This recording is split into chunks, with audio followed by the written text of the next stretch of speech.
स्वातंत्र्याच्या सणाला देशभक्ताची सरगम लाभली आणि आज नेरूळच्या रस्त्यांनी तिरंगा उत्सव अनुभवायला मिळाला। लहानग्या विद्यार्थ्यांपासून ज्येष्ठ नागरिकांपर्यंत साऱ्यांनीच हातात तिरंगा घेत राष्ट्रप्रेमाची ज्योत उजळवली, तर घोषणांच्या गजरात नेरूळ देशभक्तीच्या लहरीत भारावून गेला। भाजपा नवी मुंबई जिल्हा अध्यक्ष डॉक्टर राजेश पाटील यांच्या नेतृत्वाखाली आयोजित स्वातंत्र्य अमृत महोत्सवाच्या उत्साहात न्हालेला नेरूळ आज तिरंगाच्या रंगांनी उजळून निघाला। हर घर तिरंगा, घर घर तिरंगाच्या घोषणांनी वातावरण भारावून गेले, तर देशभक्तीच्या तालावर विद्यार्थी, नागरिक आणि कार्यकर्त्यांनी देशप्रेमाचा अद्वितीय जल्लोष रॅलीच्या माध्यमातून साजरा केला। नवी मुंबई भाजपा शिरवणे विद्यालयातील विद्यार्थी आणि वेगवेगळ्या संस्थांनी या रॅलीमध्ये सहभाग घेतला होता, तर नवी मुंबई भाजपा जिल्हा अध्यक्ष डॉक्टर राजेश पाटील यांच्या नेतृत्वाखाली नेरूळ परिसरामध्ये भव्य तिरंगा रॅलीचे आयोजन करण्यात आले होते। हर घर तिरंगा उपक्रमाअंतर्गत नेरूळ शिरवणे विद्यालयातून रॅलीला सुरुवात झाली। या रॅलीत शिरवणे विद्यालयातील विद्यार्थी, नेरूळ पश्चिम, नेरूळ पूर्व आणि सांडपाडा भाजपा मंडळातील सदस्य, भाजपाचे नेते व कार्यकर्ते यांनी मोठ्या संख्येने सहभाग घेतला होता। हजारो विद्यार्थी व नागरिकांनी हातात तिरंगा घेऊन घर घर तिरंगाच्या गजरात रॅलीला देशभक्तीचे स्वर दिले। तिरंगाच्या फडकण्यातून देशाचे ऐक्य, स्वाभिमान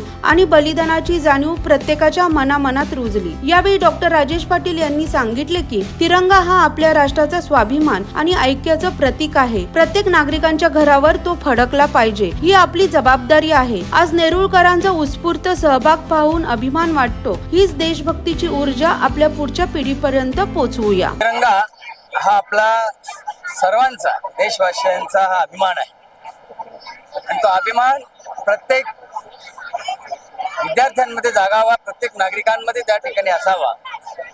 यासाठी शिरवणे विद्यालय व ज्युनियर कॉलेजच्या वतीनं त्याचबरोबर वेगवेगळ्या संघटना याच्यामध्ये सहभागी झाल्या, भारतीय जनता पार्टी देखील त्याच्यामध्ये सहभागी झाली। अशा विविध NGOज आणि शाळा, असं पक्ष सगळ्यांनी मिळून त्या ठिकाणी तिरंगा रॅलीचं आयोजन केलं होतं। उत्स्फूर्तपणे असा प्रतिसाद इथल्या विद्यार्थ्यांचा मिळाला, इथल्या नागरिकांचा मिळाला। खूप हजारोच्या संख्येने या ठिकाणी सगळे सहभागी झाले। मला अभिमान ह्या गोष्टीचा वाटतो, आनंद ह्या गोष्टीचा वाटतो की आज तिरंगा रॅली याचं महत्व त्या ठिकाणी सगळ्यांनी लक्षात घेतलं आणि उत्स्फूर्तपणे सहभागी झाले।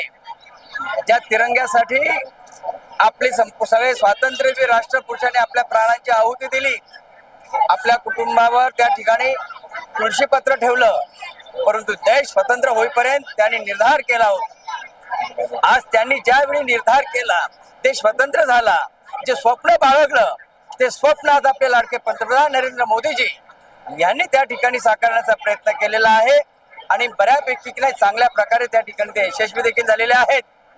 आज हा तिरंगा आपल्या घराघरात जागावा म्हणून तिरंगा रॅलीचं आयोजन आहे। उद्या आणि परवा त्या ठिकाणी हर घर तिरंगा, प्रत्येक घरामध्ये तिरंगा लावला गेला पाहिजे। राष्ट्रभक्तीची त्या ठिकाणी जाणीव प्रत्येकाला झाली पाहिजे, राष्ट्रभक्ती त्यांच्यामध्ये निर्माण झाली पाहिजे। याच्यासाठी आपले लाडके पंतप्रधान नरेंद्र मोदीजी यांनी संपूर्ण त्या ठिकाणी देशभर अशा पद्धतीचे कार्यक्रम राबवण्याबाबत सूचना आहे।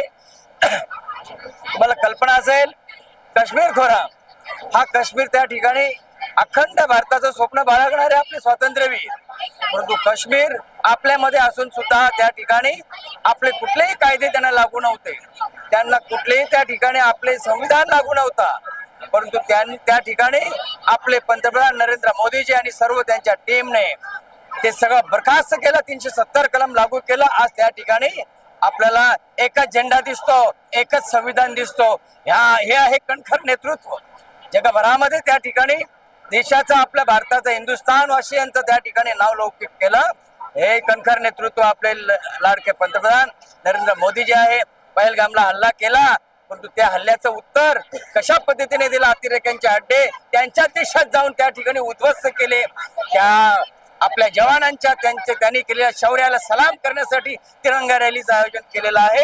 या तिरंगा रॅलीमध्ये उत्स्फूर्तपणे सगळे सहभागी झाले. अभिमान आम्हाला देखील वाटतं का अभिमान हा प्रत्येकाच्या मनामध्ये त्या ठिकाणी टासून भरला पाहिजे. देशभक्ती निर्माण झाली पाहिजे. आणि म्हणून आज या ठिकाणी तिरंगा रॅलीसाठी जेवढे सगळे आपले विद्यार्थी, सगळे नागरिक, भगिनी माझ्या सगळ्या मोठ्या संख्येने या ठिकाणी जमल्या. आमच्या शाळेच्या प्राचार्यांपासून सगळे शिक्षक त्या ठिकाणी सहभागी झाले. मी सगळ्यांचं मनापासून कौतुक करेन.